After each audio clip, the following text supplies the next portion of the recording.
Welcome. तो हमने last lecture में देखा था mass transfer, connective mass transfer और diffusion. No the lecture 3 of mass transfer. तो अब हम देखेंगे कि मास ट्रांसफ़र के अंदर जो डिफरेंट सेपरेशन टेक्निक्स होती हैं वो कौन सी होती हैं और बारी बारी उनको देखेंगे।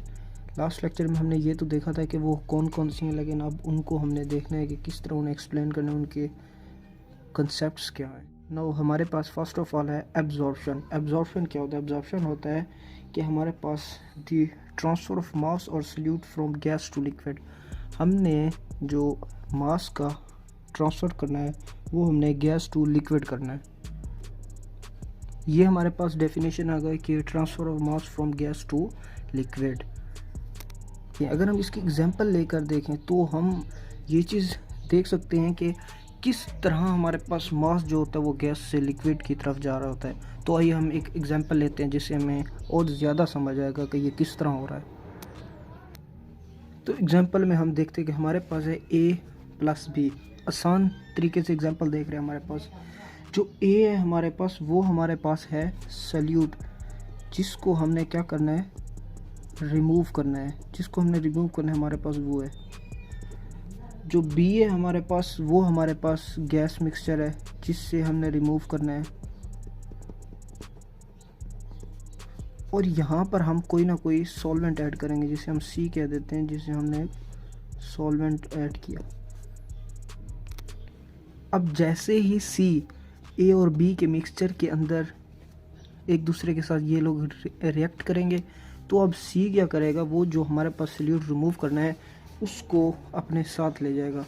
तो हमारे पास सी प्लस ए ये हमारे पास आ जाएगा ऊपर, क्योंकि हमने सॉल्यूट को रिमूव करना था फ्रॉम गैस मिक्सचर से। लेकिन कुछ अमाउंट में हमारे पास जो है मिक्सचर वो हमारे पास बी के साथ भी चला जाएगा। सॉल्वेंट तो ले गया क्योंकि हमने सॉल्वेंट ऐड किया, उसने हमारे पास सॉल्यूट जो हमने रिमूव करना था, जो कंपोनेंट रिमूव करना था वो तो ले गया, लेकिन कुछ अमाउंट में हमारे पास गैस मिक्सचर में रह भी जाएगा। इस जो प्रोसेस को कहते हैं उसे कहते हैं एब्जॉर्प्शन। अब कुछ फेवरेबल कंडीशंस होती हैं जिनके अंदर एब्जॉर्प्शन होता है, वो कौन सी होती हैं, और एब्जॉर्प्शन कौन सा रिएक्शन है, एक्सोथर्मिक है या एंडोथर्मिक, ये देखते हैं। सो हमारे पास जो ड्राइविंग फोर्स ऑफ एब्जॉर्प्शन होती है वो तो सॉल्युबिलिटी डिफरेंस। और ये ड्राइविंग फोर्स में जिसी तरह हमने मास ट्रांसफर में देखा था कि उसमें केमिकल पोटेंशियल डिफरेंस था, यहाँ सॉल्युबिलिटी डिफरेंस है कि जो सॉल्युबल एक दूसरे के अंदर कितना है वो डिफरेंस देखा जाता है, जिसकी बिना पर ये सेपरेशन होती है। उसके अंदर absorption is an exothermic process.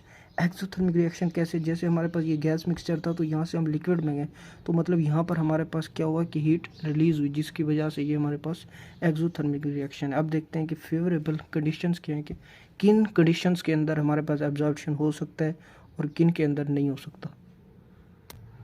तो फेवरेबल कंडीशंस क्या हैं? सबसे पहले होती है कि हमारे पास, हमने फेवरेबल कंडीशन में सबसे पहले रखना होता है इसके अंदर कि हमारे पास लो टेम्परेचर।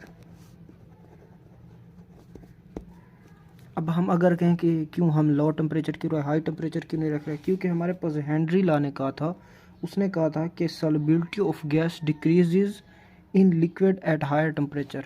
टेम्परेचर ज़्यादा करेंगे गैसेस की सॉल्युबिलिटी लिक्विड के अंदर हो जाएगी कम, जिसकी वजह से वो सॉल्युबल नहीं होंगे और सेपरेशन नहीं होगा। तो इसी वजह से टेम्परेचर रखेंगे कम।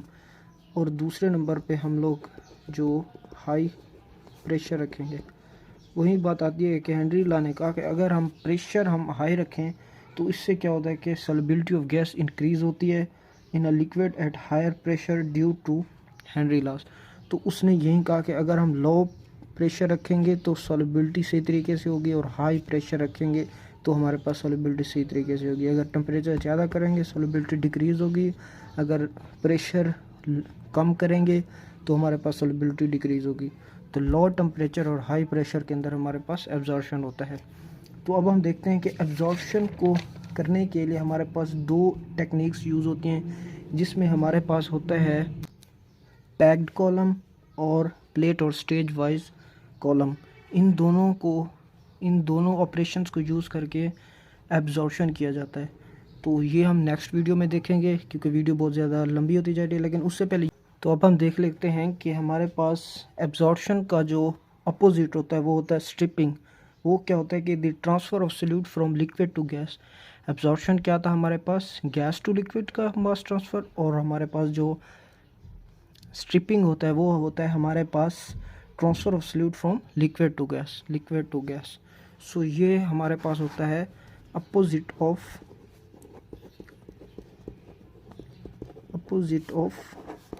एब्जॉर्प्शन, वो हमारे पास होता है striping.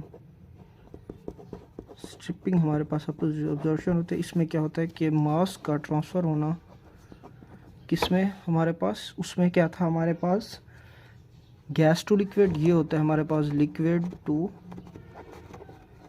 Gas. This is stripping. Thank you for watching, like the video and subscribe the channel. शुक्रिया। तो अब अगला जो हमारा लेक्चर होगा लेक्चर 4, तो उसमें हम देखेंगे कि एब्जॉर्प्शन के अंदर हमारे पास जो दो स्टेजेस यूज़ होते हैं वो हमारे पास पैक्ड कॉलम और plate and stage wise column, उन दोनों को देखेंगे और उसके आगे हम डिस्टिलेशन देखेंगे। अल्लाह हाफिज़।